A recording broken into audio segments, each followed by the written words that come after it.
Chapter 1. What holds cities together? Through the first chapter of Imagining Urban Complexity, Franz Wilhelm Korsten and Anthony T. Albright explore the conceptualization of cities through three interlinked tropes: the city as a body politic, a network node, and a belt. Each trope examines the different modes of connection and organization, uncovering how power is distributed and contested within urban environments. The core issue that the chapter discusses is how these structures both reflect and shape political struggles, historical narratives, and contemporary global dynamics. The concept of a body politic argues that a city can be understood as a cohesive, living entity, with parts subordinated to a whole. This trope then naturalizes hierarchy, inequality, and the need for a centralized authority, causing the scholarly debate to revolve around whether the political organization is divine, natural, or secular, and how much power should be bestowed upon the citizens versus the political body. The Binnenhof embodies the idea of body politic, symbolizing a centralized authority within the Dutch political landscape. This place, being the seat of parliament, represents the head of governance, orchestrating the decisions that affect the nation's body. The architectural design of the building suggests an organic unity, where each wing or chamber functions as an organ servicing the whole. This naturalization of hierarchy positions the citizens as limbs of the body, essential to its functioning yet subordinated to the ruling center. This aligns with Korsten and Albright's critique, as the concentration of authority at the Binnenhof seems to be led by tradition, prompting reflection on who truly holds the influence and power. Korsten and Albright present the city as a network node, positioning the city as a point of intense connectivity rather than an isolated entity. This trope criticizes the idea of cities having a fixed urban identity and instead emphasizes flows and exchanges, leading us to reconsider the global role of cities in instances where they bypass national governments to collaborate internationally. The central station in The Hague exemplifies the concept of network node, where people, goods, and information converge in a constant flux.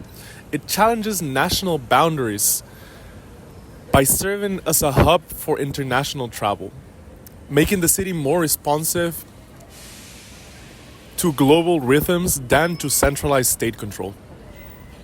Just like Korsten and Albright argue, the existence of these nodal urban spaces destabilizes the traditional hierarchies, emphasizing the idea of connectivity, mobility, and transportation in and out of the city, reinforcing the city's active role in international networks. The third trope introduced is the belt, presenting how cities are linked to each other through imaginary or literal lines. Such examples are the Silk Road and Atlantis Beltline. The trope brings to light the idea that these infrastructure projects not only define economic zones, but shape political and cultural realities. The Dutch East India Company headquarters serves as a historical predecessor to the belt trope, forming imaginary connectivity lines between the Netherlands and its colonial outposts. These maritime corridors create economic zones, linking port cities between continents and embedding trade into political and cultural institutions. Similar to the Silk Road or Atlantis Beltline, the Dutch East India Company not only served logistically purposes but ideological ones, establishing dominance, facilitating cultural exchange, and shaping urban development in both colonized and colonizing territories. Chapter 2. Cities as Paradigms of Nature Culture. The second chapter of Imagining Urban Complexity explores how cities are imagined and experienced through the tropes of jungle, desert, and garden. These metaphors not only reveal the aesthetics or symbolic interpretation of the urban structures, but encourage debate on inequality and sustainability. The core issue that the chapter discusses is the parallelism that is drawn between urban environments and ecological systems, and how these metaphors impact our political views and infrastructural responses towards the relationship. The authors frame the city as an ecological construct, being shaped by the dynamic interactions of human and non-human agents. This view challenges the classic dichotomy between city and nature, demonstrating its limitations in theory and negative impact in practice. Concrete jungle, term used to describe Tenochtitlan, aids us in understanding not only the radical ecological change, but also the political and economic change that caused these metamorphoses. Chinatown exemplifies the trope of jungle in this chapter, portraying the city as chaotic and unpredictable. Once home to a Jewish quarter, after World War II displayed... Thank you. Once home to a Jewish quarter after World War II, the era evolved into a multicultural place where Chinese, Indonesian, Moroccan, Turkish, and many other cultures clashed together. The mix of cultures and architectural styles resists a singular identity, aligning with Corsten and Albright's jungle trope, showcasing its disorder and heterogeneity. Yet, this complexity also fosters a vibrant coexistence, challenging the trope's negativity, exemplifying how urban diversity can produce both tensions and shared cultural spaces. The desert trope showcases cities as ecologically and emotionally sterile. The metaphor follows Marx's notion of alienation, positioning the city desert as a byproduct of modernity where communities grow detached, similar to ecological deterioration.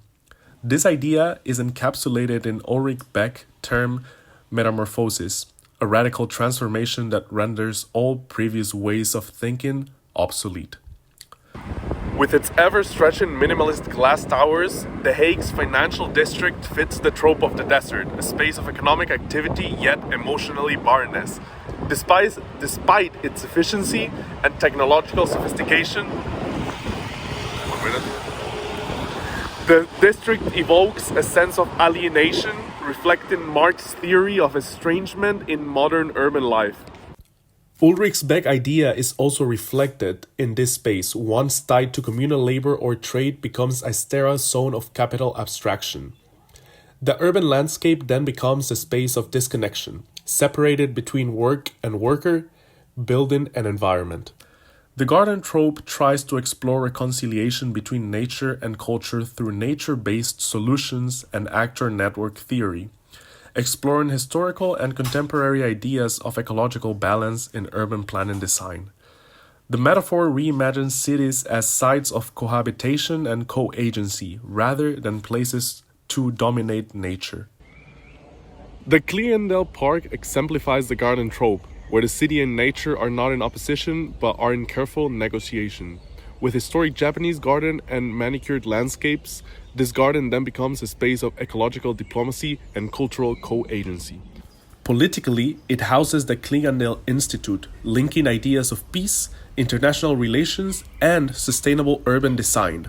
This aligns with the idea that the garden trope imagines the city as a place of mutual flourishing, where nature is not a backdrop but an active participant in the city's political and ecological narrative. Chapter 3. Urban Distributions of Access. The third chapter of Imagining Urban Complexity explores the urban spaces through the lens of the archive, the labyrinth, and the zone tropes. The core issue discussed throughout the chapter is how urban form and memory are entangled in structures of power and historical narratives. The author explores the idea of how cities are not neutral spaces, but are continuously shaped, contested, and transformed through efforts to control, obscure, remember, or erase. Understanding the archive trope as a palimpsest allows us to picture the city as an embodiment of history. This perspective contends traditional state-sanctioned archives, exploring how urban history is not only conformed of what is preserved, but what resurfaces is contested or repressed. Similarly, some cities serve as counter-archives, where silenced narratives persist in fragmented traces. The Mauritshuis Museum functions both as a physical and symbolic archive, preserving a curated narrative of Dutch history and identity through its arts. As Corsten and Albright suggest, the archive is non-neutral. The building itself is tied to colonial wealth and power, embodying what has been represented and excluded. As a palimpsest, the museum surfaces contested stories, where what is preserved it is as important as what is silenced. This makes it not only a site of history, but a place where historical power is continuously contested. On the other hand, the labyrinth trope explores the city's spatial complexity, framing it as not only a site of cultural and historical significance, but of disorientation, affect, and desire. The labyrinth trope becomes a metaphor for urban alienation and the shift to consumerism aligning with contemporary critique on modern life. Amsterdam Red Light District exemplifies the labyrinth nature of urban spaces, emotionally charged, spatially dense, and morally ambiguous. Its winding alleys and glowing windows produce a sensory overload that disorients and seduces, turning the district into a maze of desire and transgression. Corsten and Albright's labyrinth trope capture the alienation and effective pull of this space, shaped by tourism, commodification, and control. Beneath its surface lies a deeper critique of modern human life, where consumption has replaced connection and spatial complexity mirrors emotional confusion. Ultimately, the district serves as a reflection of the city's contradictions, where visibility masks the mechanisms of power. Lastly, the zone trope exemplifies the importance of legal, economic, and spatial restrictions imposed in contemporary urban spaces, increasingly carved up into territories of access and prohibition. Under this concept, the zone exemplifies the neoliberal city, a fragmented, surveilled, and regulated space, often harboring inequality. The canals of The Hague, once essential for the city's trade, commerce, and transportation, have shifted into spaces marked by exclusivity and leisure. Since they were no longer vital for the city's economic functioning, they now serve those privileged enough to navigate them recreationally, by either private or luxurious tours. This transformation reflects Corsten and Albright's trope of zone, urban spaces carved by invisible boundaries of access and ownership. The canals subtly enforce social and economic division, turning public infrastructure into symbolic borders. Chapter 4. Cities as Center of Expectation and Disillusion. The fourth chapter explores how urban spaces are imagined as sites of hope, despair, and estrangement through the tropes of utopia, dystopia, and non-places. The core issue that the chapter discusses is the construction of urban environments through collective expectations, often leading to disillusion and exclusion. The chapter explores the relations between design and experience, intention and outcome, and how these are embedded in scholarly debate related to planning and urban life. Utopian thinking, shaped by Enlightenment ideals, moved from critique to design, shifting from reflecting society to trying to remake it. Brasilia, built as a modernist capital, embodies this shift. It aimed to symbolize unity and progress, but caused ecological damage, social segregation, and excluded its builders, the candangos. As Hans Achterhuis notes, utopias often require wiping out existing realities. Similarly, Haussmann's redesign of Paris displaced working-class communities in the name of order and hygiene. Henri Lefebvre's idea of the production of space shows how top-down planning often pushes marginalized people aside to maintain an image of control, ideal progress. The Peace Palace serves as a utopian symbol, an architectural embodiment of humanity's desire to achieve global justice and diplomacy.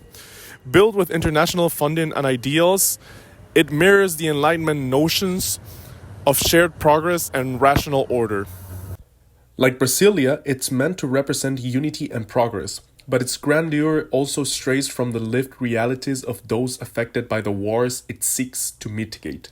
As Corsten and Albright suggest, utopias often function as blueprints of belief, projecting idealized versions while obscuring the frictions that sustain them.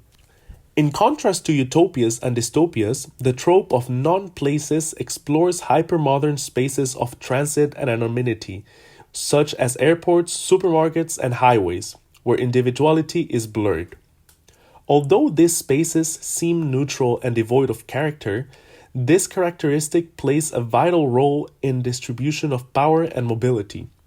The chapter expands on the idea that these non-places are not deprived of a meaning but instead are reappropriated by the interpretation of the individuals, revealing the unintended purposes and legal ambiguities of non-places. This Turkish supermarket next to my house exemplifies the trope of a non-place, a space where people are stripped of identity. Efficient yet emotionally sterile, it reflects Marc August's concept of spaces defined by commerce and transit rather than meaning or memory. As Corsten and Albright argue, such environments are not devoid of meaning, but are reinterpreted by routines and behaviors of individuals within them, structuring behavior through standardized routines where movement, actions, and interactions are regulated by an underlying system. Another example is this beautiful picture of me and my mother at Schiphol Airport, exemplifying the concept of a non-place. As a hypermodern space of transit, it prioritizes functionality, circulation, and regulation over individuality or cultural specificity. Travelers move through its terminals largely anonymous, guided by signs, schedules, and surveillance rather than personal connection or historical context. While it might appear neutral, Schiphol plays a key role in global mobility and economic systems, subtly shaping who moves, how, and under what conditions. Its design, focused on efficiency and control, often hides the social and political dynamics that influence access and movement. Chapter 5: Bridging Urban Selves and World into Perspective. The fifth chapter of Imagining Urban Complexity, the relationship between urban environment and the individuals, is explored through the themes of theater and spectacle. The chapter discusses how urban space mediates collective subjectivity, not only as a neutral stage, but as a dynamic embodied space that shapes how people perceive themselves and the world around them. The authors argue that cities are cultural techniques, like those implemented in media, to alter perception, behavior, and participation. The concept of theater is exemplified in cities like Amsterdam, where urban planning and architectural form intentionally shapes civic spectatorship. Amsterdam Canal Belt can be interpreted as a sort of theatron, where civic life unfolds and citizens can observe the drama of commerce, travel, and politics. The theatrical trope is then a metaphor for organized engagement where opinions are formed and debated. As mentioned by Corsten and Albright, the Amsterdam Canal Belt exemplifies urban space as a theater, where the city's layout organizes how civic life is experienced and observed. As you can see there.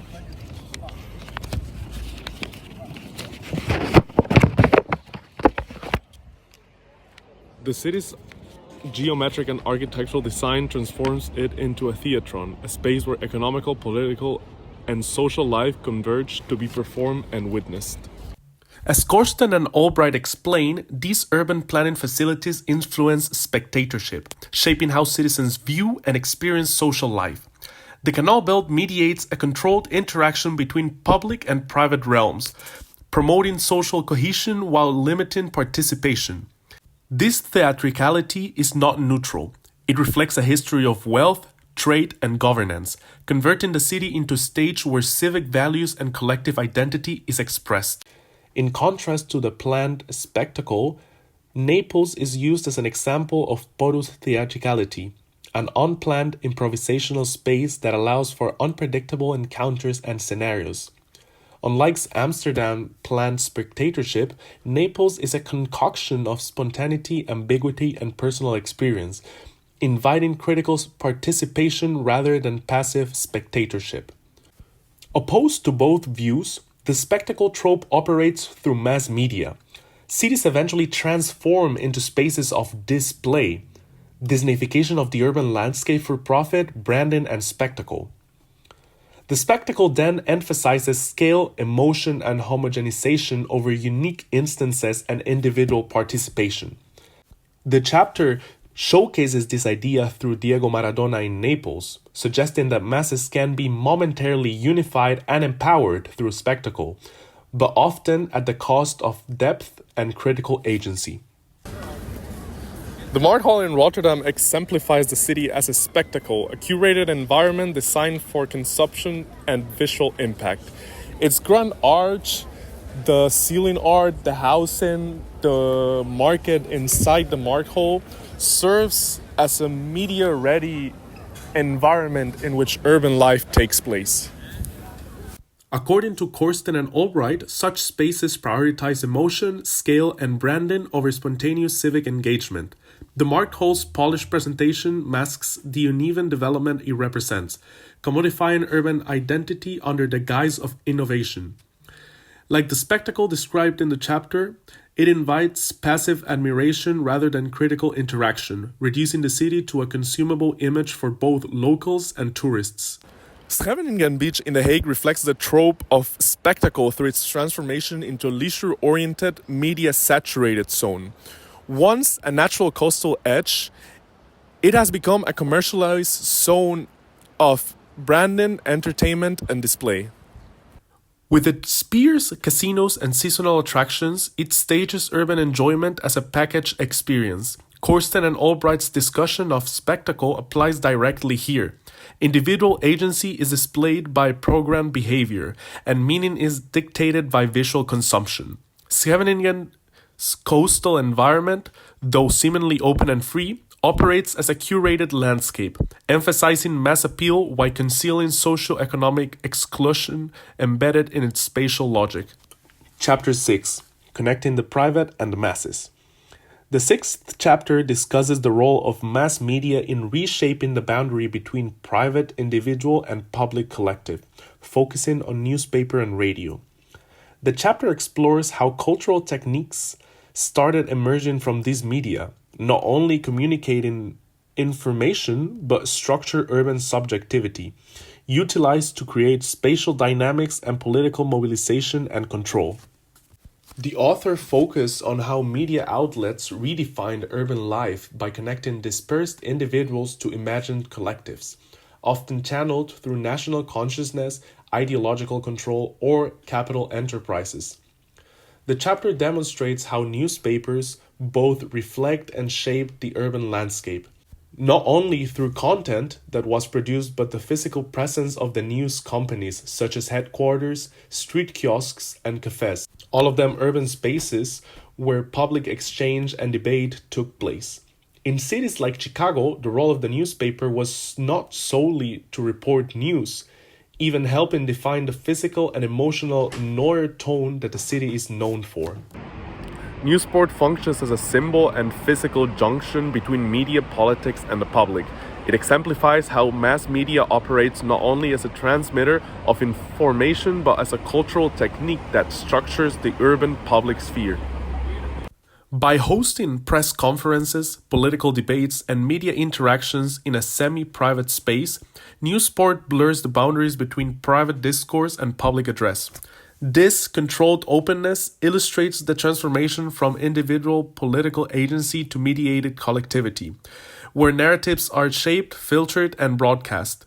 The site embodies the negotiation of transparency and influence central to the modern urban media landscape. The transition from newspaper to radio marked a shift from reading to listening news, from a textual debate to auditory mass address. The capability of radios to be located within domestic spaces and reach millions of citizens simultaneously created a new form of effective governance and mass manipulation. Beeld and Geluid in The Hague operates as a repository and exhibition space for Dutch media, highlighting how mass communication has shaped collective perception and political identity. The institution embodies how newspapers, radio, and television have historically structured urban subjectivity, connecting individuals to imagined publics through sound, image, and text. By curating artifacts and stories from political broadcasts, news cycles, and media scandals, it reveals how mass media not only documents events but configures social realities. Belt and Geluid invites reflection on how media techniques produce a mediated public sphere, shaping what is visible, sayable, and collectively remembered in urban life. Most importantly, the chapter challenges traditional views of mass media as either oppressive or liberatory, recognizing that mass audiences themselves are plural, flexible, and mobile, being able to resist or redirect the messages they receive. Billboards function as a physical manifestations of mass media's intrusion into everyday urban life, embodying the principle outlined in Chapter 6. They transform streetscapes into sites of mediated address, collapsing the boundary between private experience and public messaging. By broadcasting ideological, commercial, or political content to diverse and dispersed passerby, billboards create effective atmospheres that structure how individuals relate to space, to each other, and to broader imagined communities. Like radio and newspapers, they do not merely inform, but participate in shaping urban subjectivity, embedding narratives, desires, and norms directly into the visual rhythm of the city through repetition, visibility, and saturation. Chapter 7: Battlegrounds of Representation and Motors of Desire. The seventh chapter of Imagining Urban Complexity explores the relationship between media and urban imagination, identity, and experience, specifically how television and cinema shape these. The chapter addresses how visual media does not only represent cities but produce urban realities and identities through the construction of what is visible, what is valuable, what is seen or censored. In the case studies of Beijing and Bangkok, the authors discuss how television and cinema transforms into a battleground of representation, in which political, cultural, and aesthetics ideas are contested, hidden beneath the spectacle and entertainment.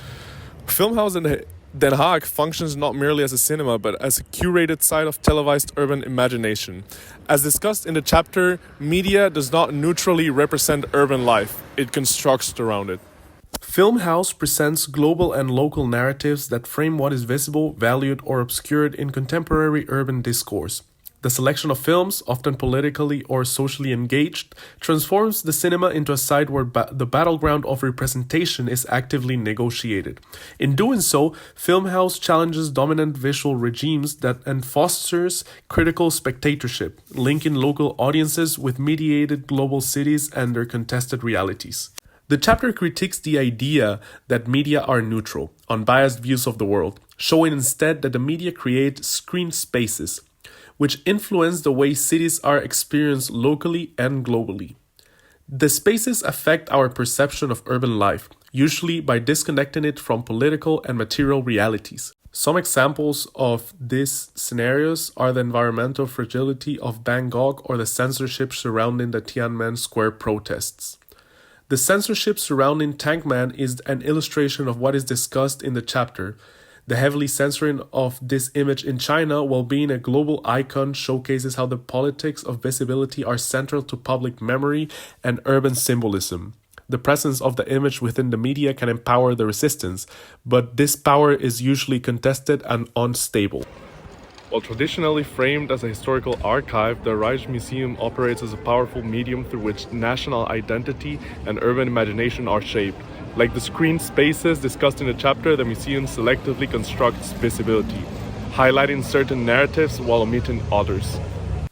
The curated presentation of the Dutch Golden Age paintings, for example, reinforces specific cultural values and aesthetics while sidelining colonial violence and inequality. In this way, the Rijksmuseum becomes a spatial medium, mediating how urban and national identities are seen and remembered.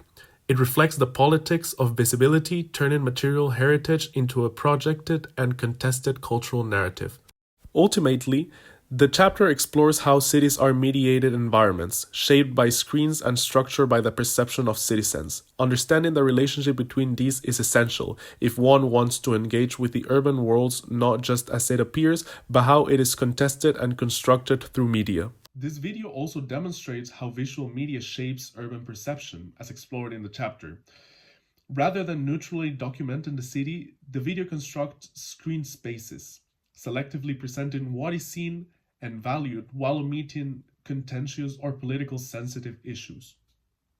Just as the chapter illustrates with Beijing and Bangkok, the city in this video becomes a battleground of representation. Its carefully edited visuals and scripted narration reflects how media governs visibility, often disconnected urban life from its material and political conditions. This video doesn't merely depict the city, it actively produces a version of it for global consumption. Chapter 8: Media Relating Individuals and Escapes.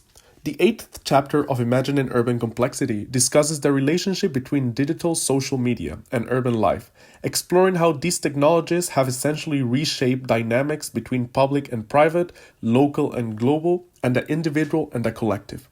The main issue discussed in the chapter explores the transformation of the individual to a dividual, a subject which is fragmented, divisible, and modified by digital data. The chapter strives to illustrate how digital and social media not only act as tools, but as agents that shape urban experiences and identities, trying to achieve this using Mumbai and Nairobi as case studies.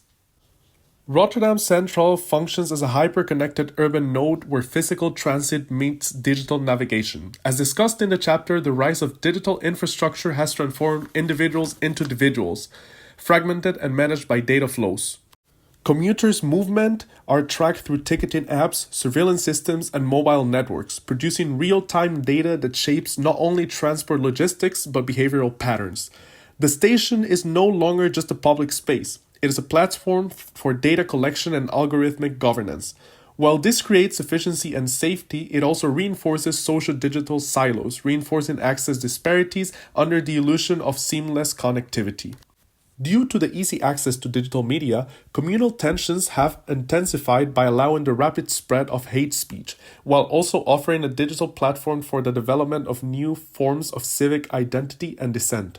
The case study of Nairobi is used to explore the concept of mobile technology and informal economies, particularly in Kibera. The presence of media in the city allowed new networks of economic survival and communication. But amid this, it also constrained citizens to their social-cultural silos, confining users to bubbles, despite the illusion of connectivity. Furthermore, social media complicates the speciality of cities, as the users of social media exist in both physical and virtual environments, existing for both a local and global audiences.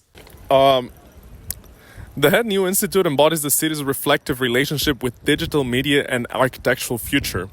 As the chapter suggests, digital media has not only facilitated connecting around the world with people, but also fragmented individuals as they are.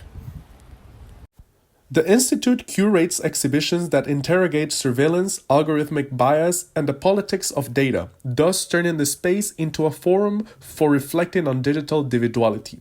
By showcasing both utopian visions and critical counter-narratives, the Institute foregrounds the tension between design and control, creativity and commodification.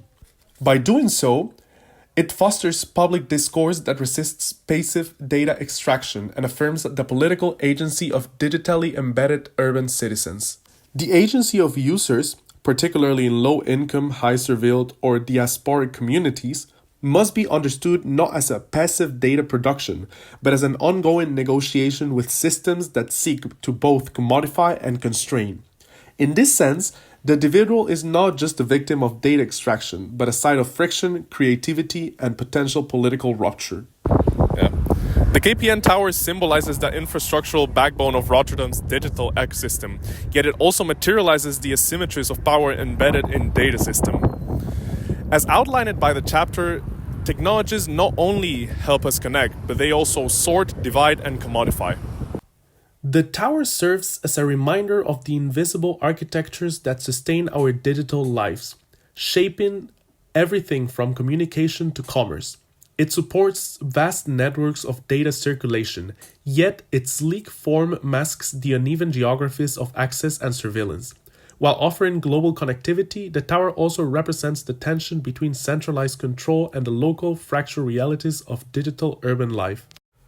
Chapter 9: Cities as Forms of Emplotment. The ninth chapter of Imagining Urban Complexity investigates the role of narrative and documentary media in shaping perception, identity, and politics through the case studies of Rio de Janeiro and Seattle. The core issue discussed in the chapter is how cities are places where meaning, memory, and significance are stored through emplotment, the assembly of historical events and spaces into meaningful narratives. The chapter explores how images, texts, and media frame the urban spaces in ways that construct reality, dictate visibility, and govern affect. Amsterdam, as seen through the lens of Chapter 9, exemplifies the power of narrative in shaping urban perception. The city's global branding, rooted in campaigns like I Amsterdam, portrays it as a tolerant, creative, and picturesque hub, inviting tourism and investment. However, this curated image is a form of emplotment that prioritizes visibility and appeal over complexity. Behind the scenes, issues like housing inequality, gentrification, and exclusion are omitted from the dominant narrative. This gap between branding and reality reveals how Amsterdam becomes a mediated space, a story crafted for global audiences where certain truths are highlighted while others are strategically obscured. The chapter situates the discussion in the middle of the long-standing scholarly debate about framing and representation, showing that cities are always mediated through travel guides, novels, news reports, or advertisement. These media do not represent the urban landscape naturally, but rather actively select and organize what is seen, remembered, and valued. Such cases occur in cities like Rio, where narrative oscillates between the exclusion of dangerous areas and the commodification of an exotic site for adventurous tourism. Unfortunately, as I was finishing filming the project, I realized that one of our locations didn't exist anymore. The Juventus house was officially closed in December 2020, if I'm not confused, and it's been 5 years since I was closed. It's where it was closed. How I oversaw this is still a mystery to me, but I'll just roll with it, and I hope, Franz Will, you can forgive. The Humanity House in The Hague exemplifies how urban institutions mediate affect and political understanding through curated narratives. It does not merely document displacement and conflict, it assembles testimonies, images, and spatial design into a structured narrative of human rights and global crisis. The chapter insights into the role of documentary form is key here. What is shown, how it's framed, and the emotion it elicits construct a guided perception of injustice and empathy. This emotional emplotment can humanize distant suffering but also risks simplifying complex geopolitical issues into consumable experiences.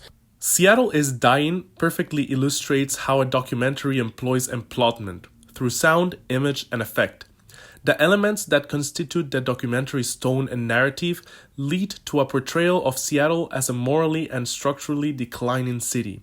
In this sense, the documentary becomes a form of effective governance, shaping public perception and political discourse. The author also suggests that statistics or documentary footage, which may seem objective, contains narrative choices as to what is presented and omitted. This train of thought also aligns with the idea that all knowledge is situated, and that history itself is shaped by ideology, aesthetics, and power. The National Archive functions not only as a repository of documents, but as a powerful agent in shaping national narratives. Following the chapter's argument, archival selection, what is preserved, highlighted, or omitted, constitutes a form of narrative framing that influences historical consciousness and urban memory. As an institution, the archive performs the political act of emplotment. It constructs the past by ordering events, assigning significance, and authorizing memory. This process embeds cities like The Hague within broader state narratives, often privileging official histories over marginalized voices. In doing so, it exemplifies how urban knowledge is situated, aestheticized, and contested. Chapter 10. Urban Life Fragmented and Improvised. The 10th chapter of Imagining Urban Complexity explores the urban life through the ideas of collage and play, utilizing Lagos and Barcelona as study cases. The authors invite us to rethink the traditional view that cities are cohesive or rationally designed, instead arguing that they should be understood as collage, an improvised urban space consisting of forms, population, materials, and meanings, as well as understanding the role of play as an experimental mode and political tactic to navigate urban life. Turf Mark exemplifies the urban collage, a space where historic layers, contemporary architecture, bureaucratic institutions, and public movement intersect without a unified aesthetic or coherent plan. Modern high-rise buildings emerge in the historic center of The Hague, alongside with public institutions showing the juxtaposition of what's old and new, and basically what represents the collage as we know it. As in Lagos, this spatial heterogeneity is not a sign of failure but of dynamic adaptation. where the city evolves through accumulation rather than erasure. Turf marked is a microcosm of institutional power colliding with lived urban rhythms, exemplifying the improvised, overlapping nature of contemporary European urban space. The trope of collage does not only serve as an aesthetic metaphor, but as a conceptual way to understand cities like Lagos. Extreme demographic density, combination of formal and informal urban spaces, and absence of a city center exemplify the idea of collage in Lagos, in which an array of materials, architecture, ethnicities, and so on coexist and expand without an order. Despite this, the authors do not frame the informal expansion as chaotic or unplanned, but as a legitimate form of urban organization and resistance, one that embodies complexity, adaptability, and community. Cusco exemplifies the trope of collage, a city layered with Incan foundations, colonial Spanish architecture, and contemporary Peruvian life. Its streets and plazas hold together fragments of distinct historical moments, where sacred stones of the Coricancha temple support the walls of a Catholic monastery. This coexistence of eras, aesthetics, and functions resists a single narrative of the city, instead presenting a patchwork of meaning and temporalities. Cusco's collage-like nature invites its residents and visitors to navigate a space where indigenous memory, colonial legacy, and modern tourism intersect, forming a city that is constantly reassembled through cultural, political, and material improvisation. The trope of play challenges the traditional views of a rigid, overdetermined logic of modern urbanism, explored through Barcelona and the idea of situationist dérivé. Developed by Guy Debord, the dérivé invite us to playfully wander through the city without the constraints or motives for movement, but instead the attraction to the terrain. This idea then becomes a political and poetic tool to reclaim urban spaces from the capitalist functionality that modern urban planning has given to cities, and a refusal to reduce urban life to productivity and efficiency. Ultimately, the idea contradicts the notion that cities must be legible, rational, or goal-oriented, insisting that urban spaces must be environments for pleasure and discovery. Het Park near the Euromast in Rotterdam embodies the idea of urban play as a spatial and political tactic. So unlike the rigid zoning of today's modern urban planning, Het Park invites us to wander around aimlessly and to explore the park without a specific goal in mind. This is representative of the idea of situationist dérivé. This space allows individuals to break from functional urban rhythms and reimagine the city through embodied experience. As the chapter argues, play is a form of resistance against the commodification and control of space. In Het Park, play reclaims the urban environment as one of joy, spontaneity, and agency, challenging the assumption that cities must prioritize productivity and efficiency. Chapter 11. Who does a city address and what do its rhythms express? The 11th chapter of Imagining Urban Complexity observes cities through the lens of lyric and poetry, to explore how cities express themselves not merely architecturally, but rhythmically, musically, and performatively, utilizing Isfahan and Jakarta as study cases. The chapter's discussion paints the city as an expressive, poetic entity, not only as a physical environment, but as something that addresses the audiences and manifests its own rhythms. Challenging traditional views of urban spaces as functional and narratively cohesive, it suggests to the readers that cities operate like lyrical poems, through address, rhythm, fragmentation, and musicality.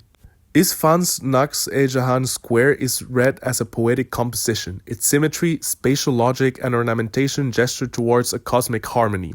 The square speaks not directly to the citizens, but to a transcendent other, turning visitors into witnesses of a divine order embodying the idea of apostrophe. The Hotekerk in The Hague embodies the chapter's concept of apostrophe by functioning as a spatial address to something beyond the urban present, namely the divine and the historical. Its vertical structure, Gothic architecture, and ritualistic elements punctuate the daily rhythm of the city, asserting a spiritual temporality within the secular urban flow. Rather than serving only as a religious site, the church acts as a symbol structure that engages the city in a performative relationship with memory, tradition, and transcendence. In contrast, Jakarta is defined by fragmented and improvised rhythms. Its rivers, traffic, prayer calls, and daily cycles form a chaotic but vibrant urban pulse. Rather than expressing cosmic unity, the city reflects historical ruptures. Yet, this dissonance becomes a kind of urban poetry, alive with tension and improvisation.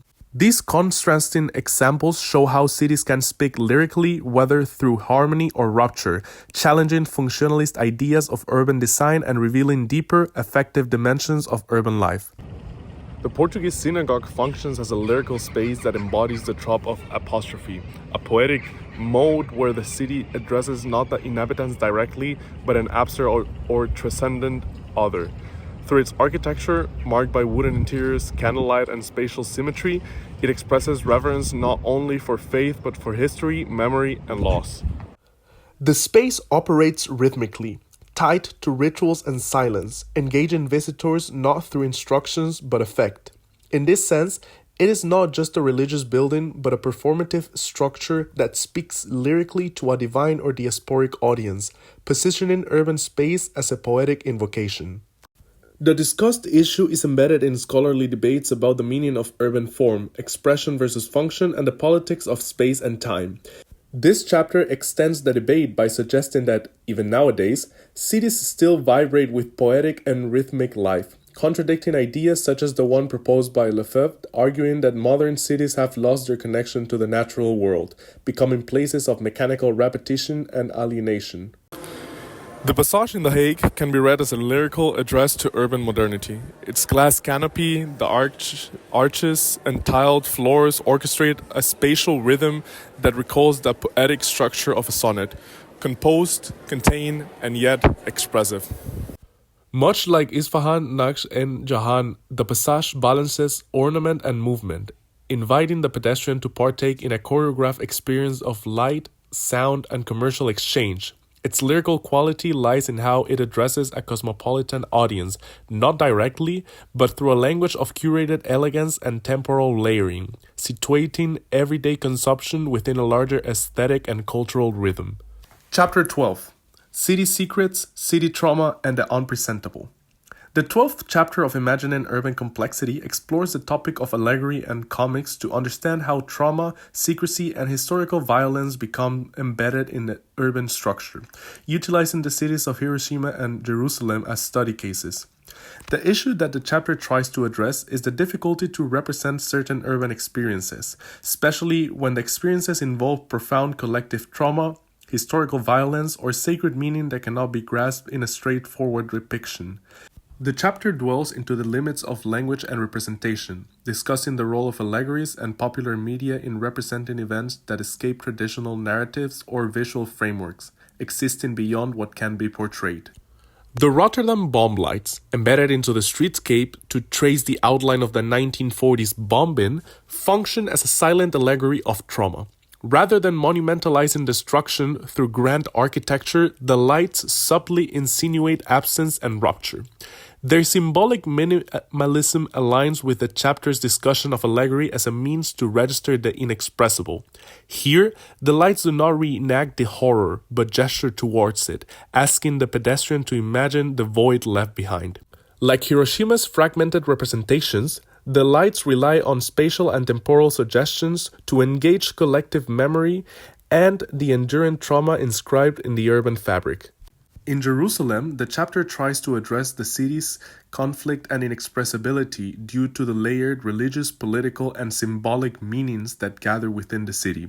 In this sense, the city becomes a physical space of political struggle and a battleground in which historical claims, religious aspiration, and traumas are contested. The Anne Frank house resists conventional musealization by preserving the physical space of hiding as a fragmented and intimate encounter with historical trauma. It echoes the chapter's idea that some urban experiences defy straightforward representation, especially those involving genocide and secrecy. Rather than using realism or monumentality, the house speaks through absence, empty rooms, worn stairs, and the diary as an allegorical voice. Much like the comics formed in the Hiroshima case, the preserved hiding place frames the Holocaust experience not through grand narrative, but through spatial silence, inviting effective engagement with the horrors that resist full articulation or visual depiction. On the other hand, Hiroshima represents another form of inexpressibility, the portrayal of trauma and rupture caused by the atomic bomb. The chapter explores the destruction of Hiroshima, causing an unprecedented event in the history of humanity in such scale and horror that has endured full representation. Although efforts to represent the catastrophe through forms such as historical narratives and realistic visual depictions, they often are unable to achieve what was truly experienced. Instead, some artists have turned to allegory, fragmentation, and alternative media, such as comics, to try and represent what is considered unrepresentable. The Auschwitz monument by Jan Walkers here in Amsterdam, shattered mirrors laid flat on the ground, visually embodies the limits of representation in the face of a collective trauma. Rather than reconstructing or narrating the Holocaust, it fragments reflection, forcing viewers to confront the broke image of themselves against the sky. This aligns with the chapter's emphasis on allegory and fragmentation as tools for evoking the unrepresentable. Like Hiroshima's post-atomic visual silence, the monument's refusal to form a cohesive image becomes a powerful expression of loss, inviting reflection without closure. Its abstraction preserves the tension between memory and the impossibility of full understanding.